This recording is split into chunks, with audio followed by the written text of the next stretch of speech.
नमस्कार, India daily live देख रहे हैं आप और मैं हूं आपके साथ Shivam Dubey. India daily live के बेहद खास बुलेटिन भारत डेली लाइव में आप सबका बहुत बहुत स्वागत। बुलेटिन की शुरुआत करेंगे और सीधे रुक करेंगे खबरों की ओर। पहली खबर आपको बता दें, यहां दिल्ली में रूस के राष्ट्रपति व्लादिमीर पुतिन के आगमन से पहले माहौल पूरी तरीके से स्वागत और सुरक्षा के रंगमंच से भर चुका है।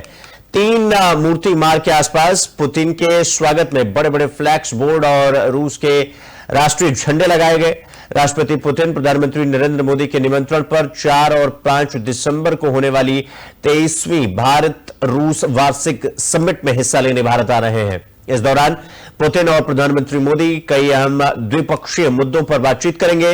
वहीं राष्ट्रपति द्रौपदी मुर्मू भी रूस के राष्ट्रपति को औपचारिक उनका स्वागत करेंगे और उनका सम्मान भी राज्य भोज का आयोजन करेंगे। साथ ही साथ आपको बता दें कि दूसरी ओर राजधानी में सुरक्षा पूरी तरीके से हाई अलर्ट पर है।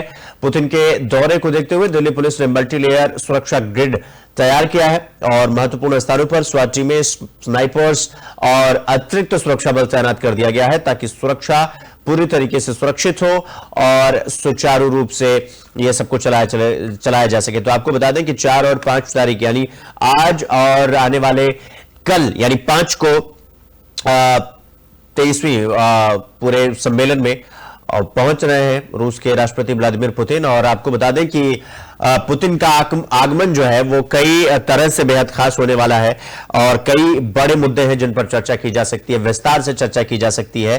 और ये कुछ तस्वीरें आप इस वक्त देख रहे हैं टीवी स्क्रीन पर, जहां पर पुतिन के आगमन को लेकर दिल्ली के तमाम इलाकों में बड़े बड़े बोर्ड, फ्लैक्स लगाए जा रहे हैं प्रधानमंत्री और व्लादिमीर पुतिन के। तो ये कुछ तस्वीरें हैं जो हम आपको दिखा रहे हैं।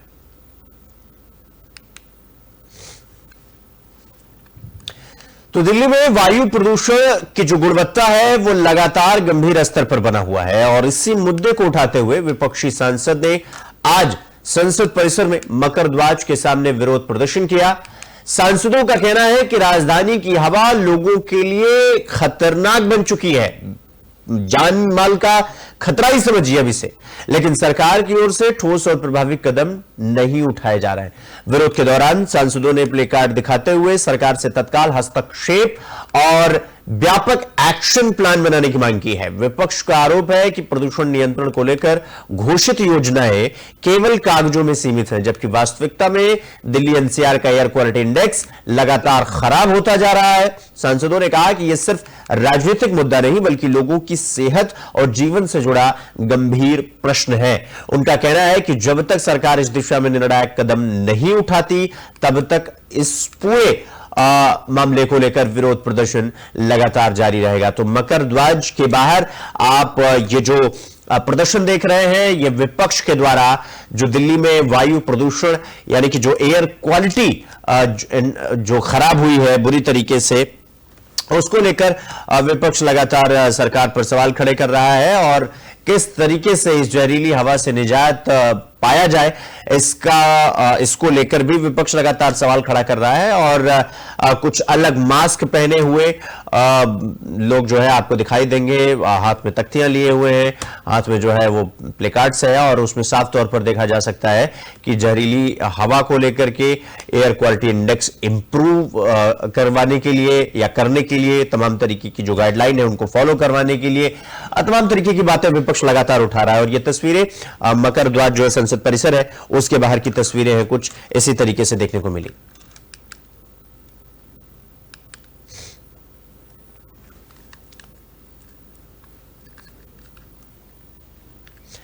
तो इंटरनेशनल चीता डे पर प्रधानमंत्री नरेंद्र मोदी ने आज देश और दुनिया के सभी वाइल्ड लाइफ प्रेमियों और संरक्षण से जुड़े लोगों को शुभकामनाएं दी। प्रधानमंत्री मोदी ने कहा कि धरती के सबसे खास जीवों में से चीते की सुरक्षा के लिए भारत पूरी तरीके से प्रतिबद्धता के साथ काम कर रहा है।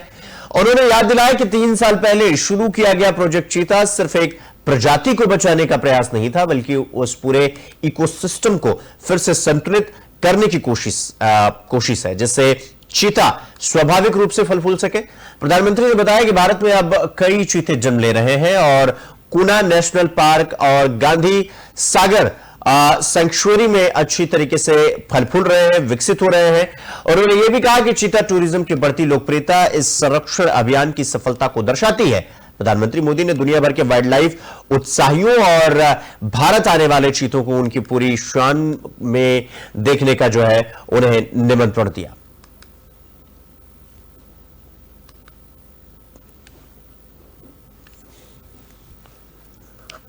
तो राजस्थान के जयपुर में करतारपुर औद्योगिक क्षेत्र से बड़ी खबर सामने आई, जहां एक आइसक्रीम फैक्ट्री में अचानक आग भड़क उठी और आग लगते ही इलाके में अफरा तफरी मच गई और आसपास काम कर रहे लोग तुरंत बाहर निकल आए। सूचना मिलते ही दमकल विभाग की कई गाड़ियां मौके पर पहुंची और आग को जो है आग पर काबू पाने का पूरा प्रयास किया गया। बताया जा रहा है कि आग फैक्ट्री के अंदर स्टोरेज एरिया में लगी, जिसके बाद लपटें तेजी से फैलने लगी। फिलहाल आग के कारणों का आमतौर पर स्पष्ट यानी प्राइमा फेसी जो है वो पता नहीं चल पा रहा है कि आग लगने के पीछे का कारण क्या है, लेकिन प्राथमिक जानकारी के मुताबिक शॉर्ट सर्किट होने की आशंका जो है वो जताया जा रहा है। राहत की बात तो यह है कि अब तक किसी जानमाल के नुकसान की कोई पुष्टि नहीं हुई है। दमकल कर्मी पूरी सतर्कता के साथ सर्च ऑपरेशन भी कर रहे हैं ताकि यह सुनिश्चित किया जा सके कि अंदर कोई फंसा न हो। प्रशासन ने स्थिति पर निगरानी बढ़ा दी है और अधिक जानकारी का इंतजार फिलहाल किया जा रहा है।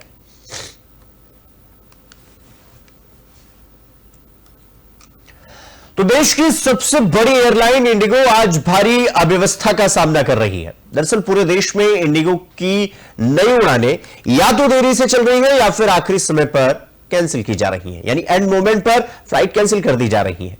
सबसे ज्यादा जिसका असर जो है वो फ्लाइट कैंसिलेशन का वो दिल्ली के इंदिरा गांधी इंटरनेशनल एयरपोर्ट पर देखने को मिला, यानी आईजीआई एयरपोर्ट पर देखने को मिला, जहां यात्रियों की लंबी कतारें लग गई और फ्लाइट इंफॉर्मेशन डिस्प्ले बोर्ड पर लगातार बदलती हुई जो टाइम टेबल है, समय सारणी है, उससे लोग परेशान हो उठे। यात्रियों ने बताया कि कई घंटे से उन्हें स्पष्ट जानकारी नहीं मिल पा रही है और एयरलाइन की तरफ से दिए जा रहे जो अपडेट है वो बेहद लिमिटेड है, यानी सीमित है। कुछ यात्रियों को वैकल्पिक उड़ानों पर एडजस्ट किया जा रहा है, जबकि कई लोग नई फ्लाइट बुक करने को मजबूर हैं।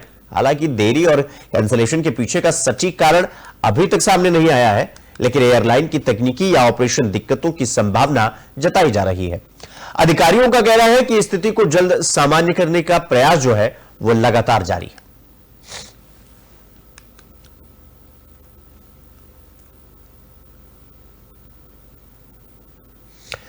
तो इंडियन नेवी डे के मौके पर प्रधानमंत्री नरेंद्र मोदी ने भारतीय नौसेना के सभी अधिकारियों, जवानों और उनके परिवारों को शुभकामनाएं दी है। दरअसल प्रधानमंत्री ने सोशल मीडिया प्लेटफॉर्म एक्स पर पोस्ट करते हुए कहा कि भारतीय नौसेना साहस, दृढ़ता और देश के समुद्री हितों की सुरक्षा की पहचान है।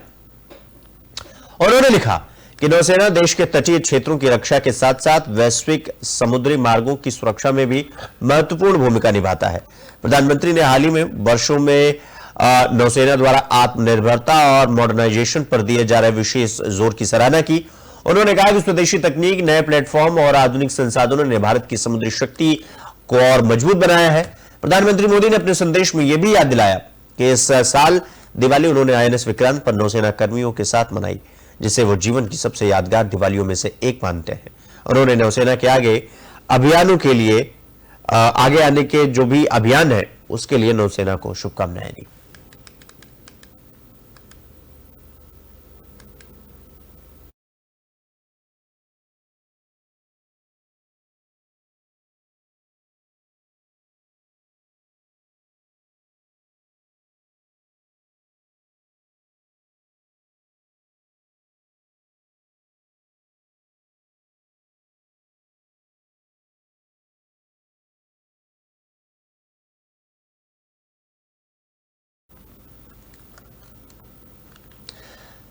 तो अब रुक करेंगे अगली खबर की ओर। अमेरिका और रूस के बीच बढ़ते ट्रेड टेंशन के माहौल में रूसी राष्ट्रपति व्लादिमीर पुतिन ने पुतिन के भारत दौरे पर राजनीतिक प्रतिक्रियाएं वो अब तेज हो चुकी है। और इसी क्रम में कांग्रेस के राष्ट्रीय अध्यक्ष मल्लिकार्जुन खड़गे ने सरकार को सलाह देते हुए कहा कि भारत को अपने हर निर्णय में सिर्फ और सिर्फ राष्ट्रीय हित को प्राथमिकता देनी चाहिए। दिल्ली में मीडिया से बातचीत करते हुए मल्लिकार्जुन खड़गे ने कहा और यह स्पष्ट रूप से कहा कि किसी भी विदेशी देश को भारत के ट्रेड या रणनीतिक फैसलों पर प्रभाव नहीं डालने दिया जाना चाहिए। खड़गे ने यह भी जोर देते हुए कहा कि भारत एक स्वतंत्र संप्रभु देश है और उसे अंतर्राष्ट्रीय संबंधों में अपनी जो सुविधा है और अपने दीर्घकालिक लाभ को ध्यान में रखते हुए ये कदम उठाने चाहिए। पुतिन का दौरा जहां भारत रूस रिश्तों को नए सिरे से मजबूत करने का अवसर माना जा रहा है, तो वहीं विपक्ष इस बात पर जोर दे रहा है कि बाहरी दबावों से मुक्त निर्णय ही भारत के लिए सबसे मजबूत कूटनीतिक रणनीति हो सकती है। भारत अपने कन्वीनियंट से और अपने जो फायदा होता है वो देखना चाहिए, ना कि किसी के दबाव में आके खरीदना या किसी के दबाव में आके छोड़ना, ये नहीं। तो ये देश के हित में जो कुछ करना है हमको करना है। भारत अब तो दिल्ली की हवा एक बार फिर खतरनाक स्तर पर पहुंच चुकी है। सुबह सुबह राजधानी के कई हिस्सों में जहरीले स्मोक की घनी परत जो है वो साफ तौर पर दिखाई दी। दरअसल अक्षरधाम इलाके की तस्वीरों में धुंध और प्रदूषण की मोटी चादर नजर आई, जिससे विजिबिलिटी में भी काफी कमी देखी गई। सीपीसीबी के मुताबिक अक्षरधाम क्षेत्र का जो एयर क्वालिटी इंडेक्स था वो 318 दर्ज किया गया, जो कि बहुत खराब श्रेणी में आता है। और इसी तरीके से आनंद विहार इलाके में भी हालात बिल्कुल अलग है। एयर क्वालिटी इंडेक्स 318 दर्ज किया गया, जो खतरनाक स्तर का संकेत देता है। लगातार बढ़ते प्रदूषण के कारण सांस संबंधी बीमारियों का खतरा बढ़ गया है और डॉक्टरों ने बच्चों, बुजुर्गों और पहले से बीमार लोगों को विशेष सावधानी बरतने की सलाह दी है। दिल्ली में प्रदूषण को काबू करने के लिए कई तरह के उपाय जारी हैं, लेकिन हालात अभी भी बिगड़े हुए हैं। हवा की गुणवत्ता में सुधार की फिलहाल कोई उम्मीद नहीं दिख रही है।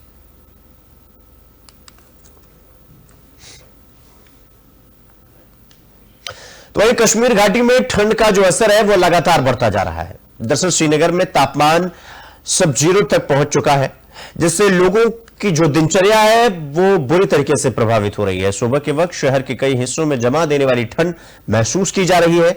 लोग गर्म कपड़ों, हाथों में कंगड़ी और तमाम गर्म सामान का सहारा लेकर बाहर निकल रहे हैं ताकि सर्द हवाओं से खुद को बचा सके। सुबह की फिटनेस दिनचर्या पर भी इसका बहुत बुरा असर पड़ा है।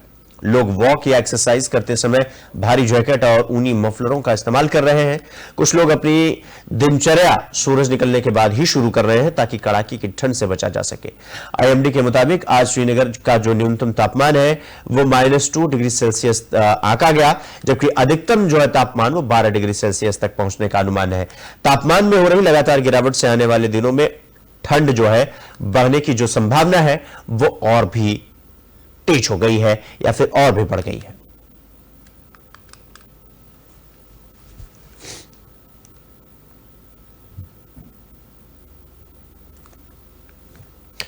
तो तेलंगाना के हैदराबाद स्थित राजीव गांधी इंटरनेशनल एयरपोर्ट से बड़ी खबर सामने आई, जहां पर इंडिगो की उड़ानों में देरी के कारण यात्रियों को भारी परेशानियों का सामना करना पड़ा। सुबह से ही कई फ्लाइट्स निर्धारित समय पर रवाना नहीं हो सकी, जिसके चलते टर्मिनल पर यात्रियों की लंबी कतारें लग गई और बोर्डिंग क्षेत्र में अफरा तफरी जैसी स्थिति बन गई। यात्रियों का कहना है कि उन्हें उड़ानों के बारे में स्पष्ट जानकारी नहीं दी जा रही थी, जिससे उन्हें घंटों इंतजार करना पड़ा।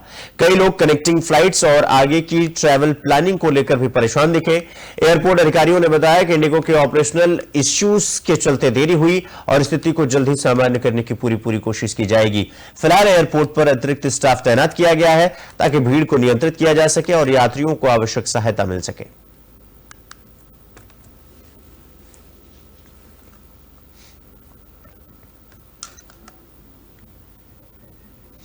तो अब रुक करेंगे अगली खबर की ओर। हिमाचल प्रदेश के शिमला में एशिया के इकलौते और सबसे पुराने नेचुरल आइस स्केटिंग 3 दिसंबर को सर्दियों के मौसम की शुरुआत कर दी गई है। अधिकारियों ने बताया कि रिंक का यह ट्रायल रन सफल रहा और इस बार मौसम अनुकूल रहने के कारण बर्फ की पहली परत पिछले साल की तुलना में जल्दी बन गई। 105 साल पुराने इस ओपन एयर रिंक में स्थानीय लोगों और देश विदेश के पर्यटकों ने बर्फ पर स्केटिंग का आनंद लिया। अधिकारियों का कहना है कि ग्लोबल वार्मिंग के चलते हर साल स्केटिंग सेशन की अवधि कम होती जा रही है, लेकिन इस बार की शुरुआती अनुभव उम्मीदें जगाने वाला रहा। पर्यटकों ने रिंक में स्केटिंग करते हुए आनंद लिया और सोशल मीडिया पर इसका जो है अनुभव भी साझा किया। शिमला के प्रशासन ने कहा कि सर्दियों में पर्यटकों की सुरक्षा और सुविधा पर विशेष ध्यान दिया जाना चाहिए।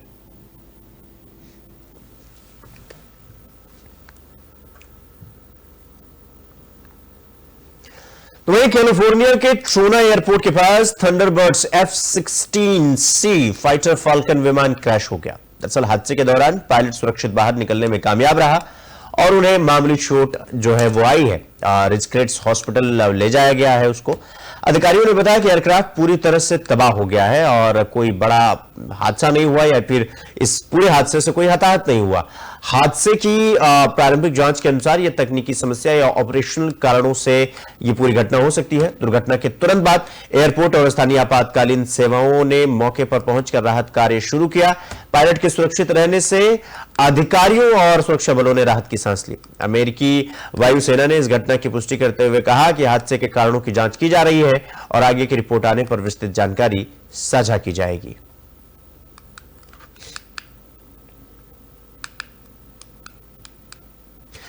तो भोपाल के अपर लेक में नई शिकारा बोट सर्विस का उद्घाटन किया गया। मध्य प्रदेश के मुख्यमंत्री डॉक्टर मोहन यादव ने इस अवसर पर कहा कि यह पहल शहर में टूरिज्म को बढ़ावा देने के लिए बेहद महत्वपूर्ण है। नई शिकारा सेवा के जरिए स्थानीय लोग और पर्यटन शहर की सबसे लोकप्रिय वाटर बॉडीज में से एक पर आनंददायक बोट राइड का अनुभव ले सकेंगे। मुख्यमंत्री ने बताया कि इस पहल का उद्देश्य न केवल पर्यटन को प्रोत्साहित करना है बल्कि लोगों के लिए मनोरंजन और मनोरम नजारों का भी इंतजाम करना है। अपर लेक की खूबसूरती अब पर्यटकों के लिए और भी आकर्षक बन गई है। पर्यटन अब लेक पर शांतिपूर्ण शिकारा राइड का आनंद ले सकेंगे और शहर की प्राकृतिक सुंदरता का आनंद उठा सकेंगे। प्रशासन ने इस सुविधा के साथ सुरक्षा और व्यवस्थित संचालन सुनिश्चित करने के भी निर्देश दिए हैं।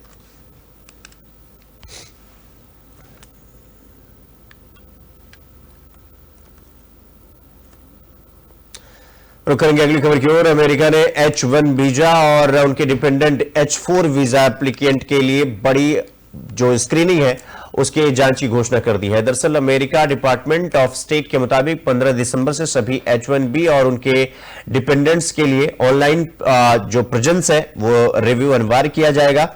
यह प्रक्रिया पहले से ही FM और J नॉन इमिग्रेंट वीजा धारकों पर लागू थी। अब इसे सभी संबंधित वीजा कैटेगरीज में बढ़ा दिया जा रहा है और इस जांच का जो उद्देश्य है यह सुनिश्चित करना है कि वीजा एप्लीकेंट्स और उनके परिवार के सदस्यों की ऑनलाइन गतिविधियों की पूरी जानकारी अमेरिकी अधिकारियों के पास हो। इस प्रक्रिया को आसान बनाने के लिए सभी एप्लीकेंट्स को अपने सोशल मीडिया प्रोफाइल की प्राइवेसी सेटिंग्स पब्लिक करने का निर्देश दिया गया है। अधिकारियों ने कहा कि यह कदम अमेरिका में सुरक्षा और इमिग्रेशन नियमों के पालन को सुनिश्चित करने के लिए बेहद जरूरी है, या फिर यह कहें कि पालन कराना जो है वो बेहद जरूरी है।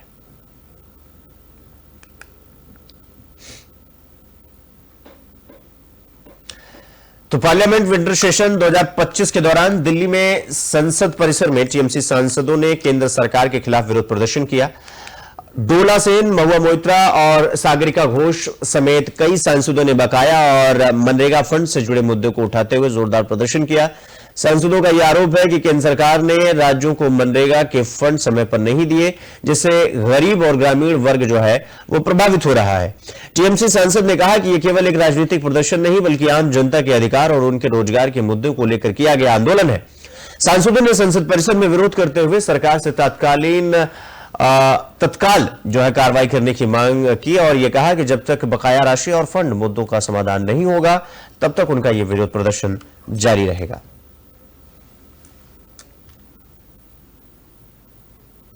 तो इसी खबर के साथ बुलेटिन में फिलहाल इतना ही, लेकिन देश और दुनिया की तमाम बड़ी खबरों को देखने के लिए देखते रहिए इंडिया डेली लाइव।